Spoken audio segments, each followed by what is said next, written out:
కోట్లాది వెంకటేశ్వర స్వామి భక్తులకు హిందూ బంధువులకు నమస్కారం.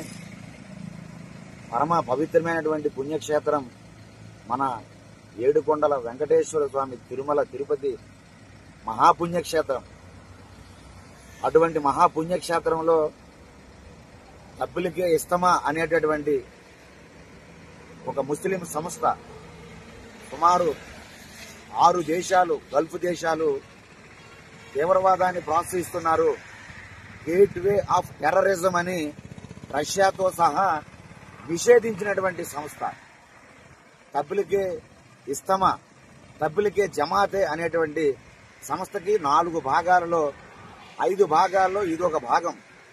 దాన్ని నిషేధించినప్పుడు దీన్ని కూడా నిషేధించబడినది. అటువంటి ఈ డబ్బులకి ఇస్తమా అనేటువంటి సంస్థ వాళ్ళందరూ కూడా మన తిరుమల పుణ్యక్షేత్రాన్ని టార్గెట్ చేశారు. దేశంలో ఎన్నో ప్రాంతాలు ఉంటుండగా, రాష్ట్రంలో ఎన్నో పట్టణాలు ఉంటుండగా మన తిరుమల క్షేత్రాన్ని మాత్రమే టార్గెట్ చేసి చూశారా? ఎటువంటి అనుమతులు కూడా లేవు. ఇప్పటి వరకు అనుమతులు లేకుండా దర్జాగా సిగ్గుగా బరి తెగించి ఎవడేం చేస్తాడో చూస్తాం అనేటటువంటి ఛాలెంజ్ విసురుతూ వాళ్ళు ఏర్పాట్లన్నీ కూడా చేసుకుంటున్నారు. ఎంతటి దారుణం! ఈ మధ్యనే మొన్న 5, 6 తేదీల్లో జమ్మూ కాశ్మీర్ రాష్ట్రంలో జమ్మూలో ఈ డబ్బులకి ఇస్తమా వాళ్ళు సభ పెట్టుకుంటామంటే అక్కడ ముస్లిం ఒక ముఖ్యమంత్రి ఒమర్ అబ్దుల్లా, ఇది చాలా ప్రమాదకరమైన సంస్థ, గల్ఫ్ దేశాలు నిషేధిస్తే నేను ఎలాగ ఏర్పాట్లు చేస్తానని సెక్యూరిటీ పర్పస్ లో క్యాన్సిల్ చేయించారు. అయినా మన సిగ్గుమాలినటువంటి మన రాజకీయ వ్యవస్థ, దిక్కుమాలినటువంటి మన ఈ వ్యవస్థలన్నీ కూడా వారికి వత్తాసు పలికి వారి నిస్సిగ్గుగా అన్ని ఏర్పాట్లు చేసుకున్న పరమ పవిత్రమైన పుణ్యక్షేత్రం మన హైవే పక్కనే మన తిరుపతి.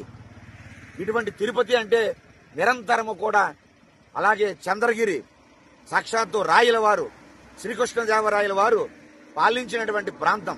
ఇక్కడి నుండే స్వామివారికి నైవేద్యాలు వెళ్లేవి.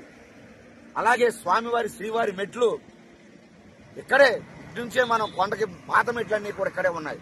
ఇటువంటి 7 కొండల పరిసర ప్రాంతం అంతా కూడా దివ్యమైన క్షేత్రం, పరమ పవిత్రమైన పునీతమైన స్థలం.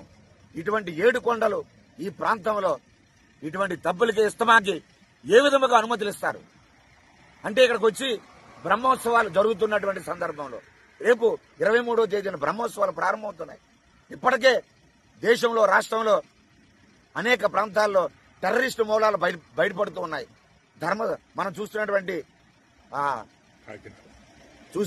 అనేక ప్రాంతాలలో విజయనగరం కానివ్వండి, అలాగే మన రాయచోటి కానివ్వండి, ధర్మవరం కానివ్వండి, ఈ ప్రాంతాల్లో ఉగ్రవాద మూలాలు బయలుపడుతూ ఉంటే మరొక పక్క లక్షలాది మంది వెంకటేశ్వర స్వామి బ్రహ్మోత్సవాలకు వస్తూ ఉంటే ఏమిటి దాష్టీకం, ఏమిటి ఘోరం, నేరం, ఏమిటి అన్యాయం? తిరుమల తిరుపతిని టార్గెట్ చేయడం, ఇక్కడే సభ పెట్టడం, ఈ డబ్బులకే ఇస్తమా వాళ్ళు. దీని ఉద్దేశం ఏంటి? దీనికి ఏ కుట్రకోణాలు ఉన్నాయి? ఇవన్నీ కూడా చాలా ఆందోళనకరమైన విషయాలు. హిందూ సమాజం భవిష్యత్తులో ఏది జరిగినా కూడా జీర్ణించుకోలేని పరిస్థితి. ఇప్పటికే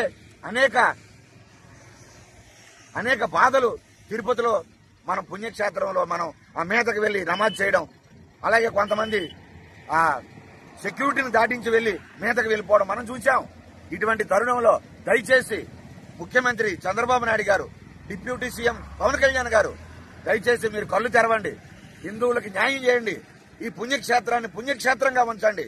ఈ పుణ్యక్షేత్రంలో అడుగుతున్నాం, మనం మక్కాలో మనం సభ పెట్టగలమా? అనుమతిస్తారా? జెరూసలేంలో సభ పెడితే అనుమతిస్తారు ఇతర మతస్థులు. అటువంటిది మన పుణ్యక్షేత్రం తిరుపతిలో వీరికి ఎలాగ అనుమతులు ఇస్తారు? వీళ్ళు ఎలా సభ పెడతారు? ఇది హిందువుల్ని రెచ్చగొట్టడం కాదా? పుణ్యక్షేత్రం మీద దాడి కాదా? వెంకటేశ్వర స్వామి పవిత్రతని మంట కలపడం కాదా?